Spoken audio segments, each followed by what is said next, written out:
Hello guys, we are back with our next lecture. In this lecture, let us go through next question. Okay, so this question belongs to GATE CSE 2004 guys. Okay, so the question is the time complexity of the function C in the C function. So here they give the C function guys. Okay, so this function seems to be interesting, right? Yes, so the function what it is doing is it is checking for the condition if n double equal to 1, else it is calling itself with n minus 1. Okay, so it is just calling, it's not printing, it's not doing anything, right? Yes, so the question is find the time complexity for this. Okay, yes, so what shall we take the n value guys? Okay, so for our easy understanding, let us take n equal to 3 guys. Okay, yes, because if you take 2, these two will clash, right? So both of them we will be getting 4 as a result, and which will confuse us, right? Yes, so that's the reason why let us take n equal to 3. Okay, so for a recursive, so instead of writing recursive, I am writing r directly, so r of 3. So what it will do, it will call r of 2, and this will also call r of 2. Nice. So what this r of 2 will do, it will call r of 1, this will also call r of 1. Okay, what this will do, this will call r of 1, this will also call r of 1.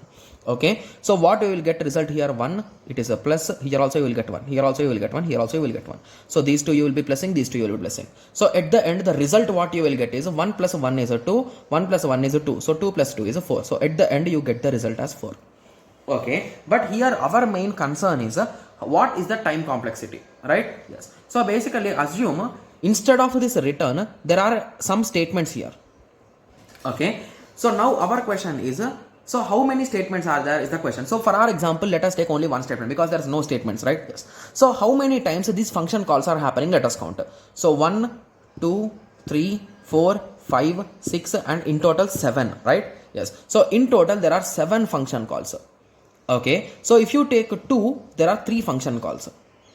Okay, yeah, if there is a 2, you are getting 2 function calls. If it is a 1, you are having 1 function call. Okay, I think this seems to be a bit related.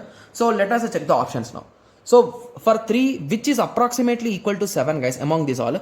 So because every time big O, these notations indicate approximity, right? So time complexity approximately, it is not exact time complexity, right? Yes.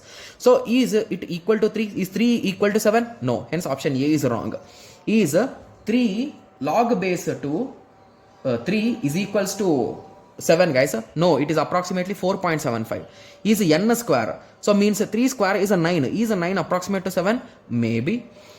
2 power n, so 2 power n means 2 power 3, which is a 8.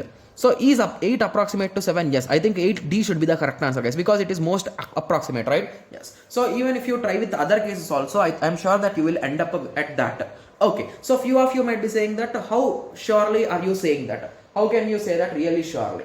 So few of you might be saying that, right? Yes, so for you I can give you a solution guys. So the thing is if you observe these two functions, those two are same, right? And what they are doing, if you want to calculate t of n is equals to, so those are same, so 2 into t of n minus 1, if we assume the constant time as 1. So this is your equation, and to be clear, you can solve this directly, right? Yes, so you can try solving this using Master's theorem or substitution method or anything, and I am sure that you will end up at this only guys. Okay, yes, so I hope everyone got a clear idea with respect to this question. So in the next lecture, let us continue with the next question. Thank you, thanks for watching. Like, share and subscribe for more awesome videos like this. Thank you.